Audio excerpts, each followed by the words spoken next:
this is part 2 of the Lanayru mining facility, and in this part we're actually going to be getting the dungeon item really early on.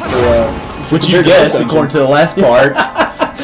At least we've never seen any Zelda game. At least had an idea of what it would do for us. Like I said, I just thought those were there, just for whatever. Just decorations for the dungeon. Yeah. It'd be a horrible decoration. Guys must have decorated this place. We should put a pile of sand right here. It'll look fantastic. They're wishing it was the beach or something. Yeah. Hey, come on. We knew we threw some piles of sand in the apartment at college for beach parties and things like that. Oh, no, we never did that. Surprised we didn't, but... But anyway, yeah, we get the item right here, and it is the Gusty Bellows. Yeah, Gus Bellow. Gus Bellow, yeah. Mm-hmm. And it is kind of lame. It's kind of, in my opinion, it serves its purpose in this dungeon and in some other ones. And Gust Bellows, yeah. Okay. There's a couple side quest items you do like later on, like not big ones, just like for like a piece of heart and stuff like that. But yeah, I mean, it's one of those items you also use. Skyward Sword did a really good job of making you use the rest of the items throughout the entire game, which a lot of Zelda games, like, you use the item you get, and then you forget a lot of times you don't even see it again the rest of the game. So it's used throughout the game, but just not that much, and not in a very important sense, I guess you could say. True. They do make great use of it in this dungeon. Obviously, you saw us blowing the sand right there, but also we'll be using it later on to move some moving platforms, open some gates. Doors, Yeah, so I mean, at least in this dungeon, for sure, I think they find very creative ways to use it. The one thing, like, I wish it would have been able to kill more not bosses, enemies, because it did kill the boss. Yeah. I wish it would have been like you could use it more to kill enemies in this dungeon. Like, really, the only thing you could use it on, you could use it on these little crappers right here. But really, the only thing you could use it on is a boss. And little pincushion guys that are floating in the air, little puffer fish. Oh, dude, that is one of my least favorite enemies in these Zelda games because they're a pain. Like, even when I got this, I didn't think of like blowing them. Well, actually, you have to on the next one. You gotta blow them into that thing. But that one right there. Yeah. Oh man, they were such a pain. It is pretty cool that you can use it to like blow them into stuff to blow it up. Yeah. Like you'll see us blow up some of these boulders and things like that with them. I thought that was a good implementation of it as well. But like you said, I wish we could have used it against a bigger variety. Like the first time playing, like I didn't know you could use it right there to like blow off those I don't know what they're called, ants. I was calling the things. Ants was the bad one. Sorry. Yeah. Scorpions is better. I don't know why I said ants. Because we're collecting ants in the desert, that's why. That's right, we were. That's what excuse I'm going to use. Yeah, but it does come in handy, like, I mean, like I said, we just had to use it to blow that puffer fish, to blow up the boulders that were in our way. We're going to use it to clear the ladder here. Well, maybe we might use our sword here. I think we should use our sword right here. At least for that one. He's going to push that block. We pushed that block down earlier. That just creates a shortcut if you fall, so... Yeah, which does happen. Yeah, and there's a lot of places like that in this dungeon where you just... It has blocks just to... You know, so you don't have to retrack if you jump into darkness, like we do. Because otherwise we'd have had to backtrack pretty much through this whole room to get to the upper level. And we don't like backtracking. As we've mentioned before, but we do a bit of it in this dungeon, though. You're going to see momentarily, we get back almost all the way to the opening room here shortly. It just doesn't feel right. No, it does. It really, like, I don't know. I'm with you. Like, I just hate, when I get a dungeon, I want to go towards, like, the back. Yeah. Or I don't want to go towards the sides. I want to go to the back. It's going to be a straight hallway filled with enemies. The boss should always be at the back, and that's where I want to go. I don't want to go back to the front. Yeah, but... Because how many times have we seen this room, and we've not progressed past that first little platform right there? We haven't. And again, like Hick just mentioned, we only moved that block so that now, if we ever need to work our way back there, we can climb up that ladder. Which I don't think we do, but still... If it's there and you can move it, might as well do it. Exactly. And you can also jump into the darkness too right here if you want to. That was impressive, I gotta say. I think I was just trying to get on the ladder and I just completely missed it. Link has no time for ladders. Yeah. Either that or I thought I could actually make that jump.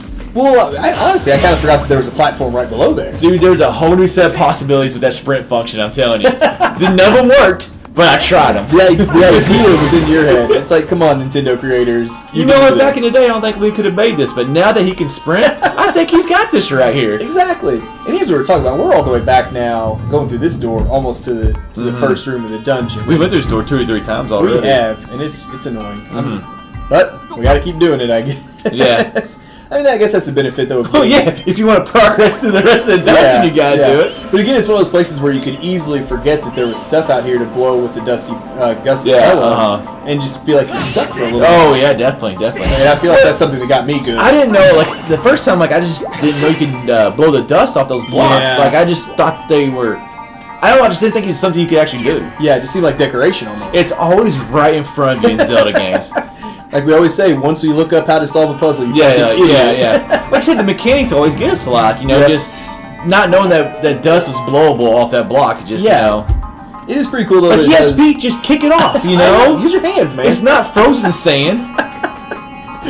But I guess it is pretty cool though that we're like finally opening like the last passage of this crossways that we're into a new area.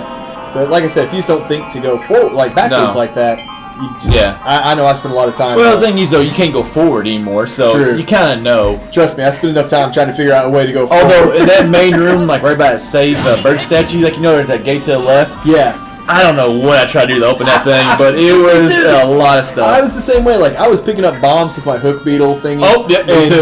I was trying to blow up everything in sight. I was thinking there was something you could pull on the other side. I tried just to blow everywhere with that gust bellow, and nothing worked. Yeah, I'm in the same boat. So I remember this being like a more. It's not a difficult dungeon, but I remember getting stuck quite a bit of time. At least in the of the opening three for sure, and honestly, even more so than the cistern and the next. I think I got stuck on this one more. I don't know if you feel like this, but it seems like when there's like a really large main hub, I always get stuck in those dungeons more for some reason, because I don't know why.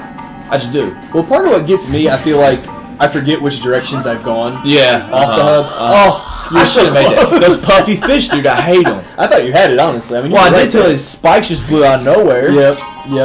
But no, you're absolutely right. Like when you have a big hub area like that, I always forget like which ways have I gone. And man, he almost got me there too. That would have been embarrassing. Yeah. And that's one thing that did make me mad about this game is like when you got close to like that thing and he starts sinking and you would not die, but you know, sink all the way down in. Like he could have easily got his arms and hands on top of that thing. I know. Like that's why I thought you had it. Yeah, right there. Do a push-up. So, or pull-up. Do a pull-up. At least hang on until you're fatigued. Yeah. Now, it's pretty cool, though. This is the first time we've hit one of those time crystals here in a little while. We've kind of been floating around in the desert for a while, but now that we have it, some of these platforms that were just dead before, we can finally use our gust bellows to get us moved around. And I did struggle with the directions on a few of them. It's difficult. Well, it's kind of hard to... Like, the whole motion control in this game, like, if you, like, the calibration at the beginning, if you had that messed up, it would cause some of those issues where you would think you were pointing. Now, I think you could center with, like, the directional down button there's some or whatever screens you can center it, but it caused me problems, too. You know, I'll be going, like, the right direction, and then all of a sudden, go back the wrong direction, and go, no! Hey, fun with motion controls. Yeah. Even with the Wii Motion Plus, it wasn't perfect, that's for sure. And you were right, though.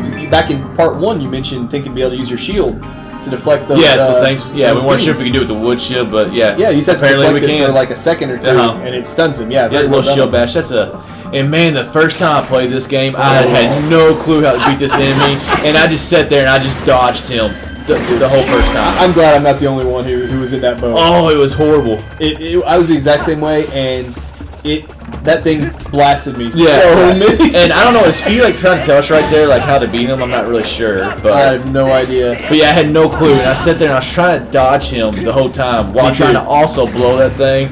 It was one of the worst Zelda experiences I've ever had. And then trying to dodge him while you're riding the platform. It was so easy to get blasted off. I totally forgot about that part too. Dude, I'm in the same boat as you. I hate those enemies. I remember that being one of the most stressful things in this dungeon. Is that stupid enemy right there. But once you find out how to kill him, you're like, oh, well, that was easy. Well, like, just me and you, we don't use our sword or shields. No, we don't. I'm trying to get the right weapon here. We don't use our shields hardly at all. No, we don't. There's no point. I'm an offensive fighter. Yeah. And the reason I knew to use a shield because, well, I watched something before I played it this time. I'm in the same boat as you, though, man. I let that guy blast the tar out of me with those missiles.